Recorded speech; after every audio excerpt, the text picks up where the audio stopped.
If you're looking to get a full day's use out of your X3, then I highly recommend the fast charging hub and 2 spare batteries. This is the most convenient way to charge 3 X3 batteries at the same time. I can confidently go out and film with 3 batteries and not worry about running out of battery. Then when I come home, I can put all 3 batteries to charge, and then I'm ready to start filming the next day. The Manfrotto Super Clamp and Gold Stud is the most safest and reliable clamp available for the X3. I've been using it for years and I highly recommend it, but it is super bulky and weighty, so I decided to make the Best 360 clamp, which has a 1/4 inch 20 thread built in and a rubber anti-slip pad. It's not as strong as the Manfrotto Super Clamp, but it's strong enough to get creative shots with your X3. You can use it with the Best 360 selfie stick or spacer and attach it to the handlebar of your bike to get some nice cycling shots, or you can attach it to a railing in the city and get nice time-lapse shots. For those of you that like to edit long videos on your phone, then I highly recommend the Insta360 Quick Reader. It's basically a micro SD card reader for your Android or iPhone. To use it, you put your X3 micro SD card into the Quick Reader, plug the Quick Reader into your phone, and this will load all the footage from your micro SD card onto the Insta360 app, so you can start editing it straight away, and this will save you plenty of storage space on your phone.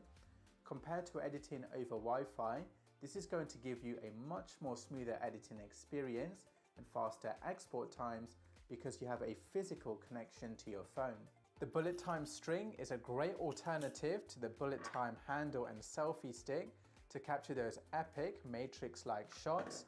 The string is so much easier to set up and use, and it will also save you space in your travel backpack. When I go out filming for the day, I carry all my 360 kit in the Best 360 backpack. This is the first backpack designed especially for consumer 360 cameras. In here, I can carry the X3, the 1-inch 360, One RS 4K mod, the DJI mic, the Best 360 magnet and spacer, the Best 360 clamp, cables, Best 360 monopod, Insta360 extended selfie stick, documents, my phone, umbrella, water bottle, Apple AirTag, and other small bits.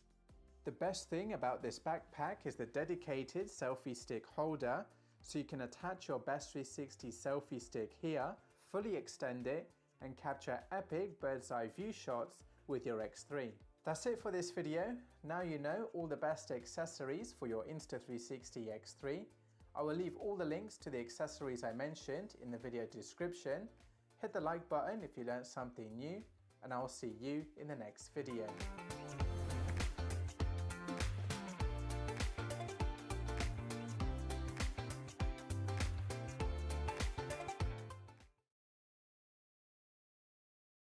In today's video, I'm going to share with you my top 10 tips to help you get the most out of your Insta360 X3. Everything from how to shoot the best footage, the best accessories, and the best export settings for Instagram and TikTok. So let's get started.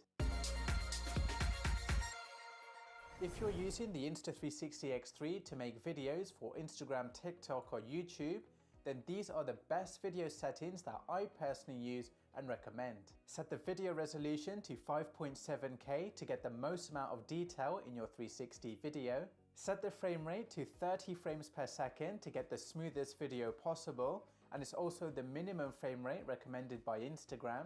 Set the color profile to standard. Standard is a good hybrid between log and vivid. Standard color is not as flat as log and is not as punchy as vivid, and standard gives you the most natural looking colors straight out of the camera, which you can either post on social media straight away, or you can add adjustments and filters to tweak the color grade in the Insta360 app. Insta360 cameras are pretty good at picking the white balance automatically, but if you want to be a pro, set the white balance in daylight to 5000 Kelvin, and if the preview is looking too cool or too warm, then just adjust the white balance slider left and right until it looks more natural. Finally, set the sharpness to low. Because the X3 still has small image sensors, there will be noise and grain in your video. When the sharpness is set to low, The X3 will not sharpen the video, and this keeps the video relatively clean. When the sharpness is set to medium or higher, then the X3 will sharpen the video.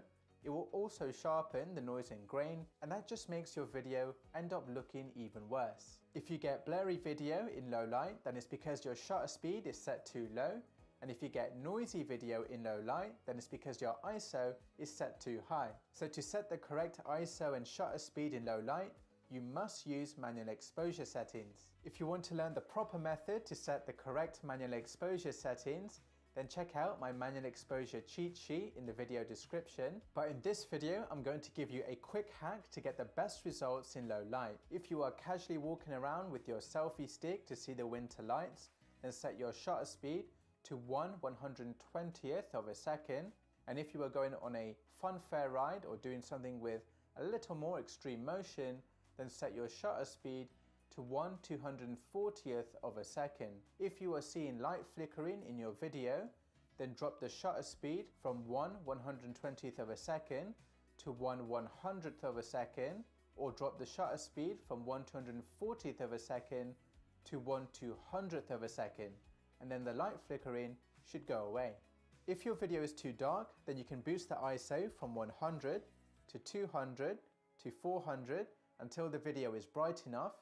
If your ISO is set to 400 and the video is still too dark, then unfortunately there is just not enough light around you. You can bring external lights to make up for the lack of light, or you can boost the ISO to 800 and above, but by boosting the ISO above 400, you will introduce plenty of noise and grain into your video. My favorite power solution for the X3 is the fast charging hub and 2 spare batteries. I find that 3 batteries is more than enough to get through a day of filming, but on the rare occasion I do need extra power.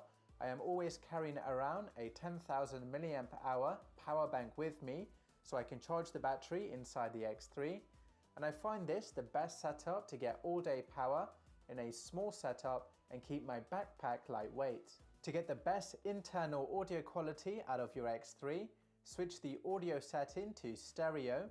There is wind noise reduction mode, but in my test so far, you can still hear the wind noise and the audio quality of your voice is reduced, so you might as well just stick to stereo mode. Also, keep the X3 around 30 centimeters away from your mouth. Try and project your voice towards the X3 loud and clear, and this will help the X3 pick up your voice clearly. Here is some sample audio from the internal mics of the Insta360 X3, and I have the X3 around 30 centimeters away from my mouth. I personally don't use direction focus because it limits how you can reframe the video. So for example, let's say I'm walking and talking with the X3 and I'm talking to the front lens. When I reframe the video to look at myself talking, the X3 will focus the audio on what's inside the frame and reject the audio outside the frame. So you won't hear any audio on the left, right, and back lens of the X3. Now this is the problem. Let's say I'm walking and talking with the X3 and I point to something happening in the back lens. So in editing, I reframe the video to look at the back lens. The X3 will focus the audio on the back lens and reject the audio from the left, right, and front lens of the X3. So you won't be able to hear what I'm talking whilst the reframe is focused on the back lens. So direction focus is only really useful when you want the audio to follow the reframing. To get the best audio quality out of your X3, then you need to use the Rode Wireless Go 2, the X3 mic adapter, and the Ulanzi PT20. I do have the DJI mics, which I think is much better than the Rode Wireless Go 2, but at the moment there is no official accessory to mount the DJI mic onto the X3 and keep it invisible. To set up the Rode Wireless Go 2 with your X3, first place the Ulanzi PT20 cold shoe under the X3 and mount it onto your selfie stick to hold it in place. Pull out the X3 side door,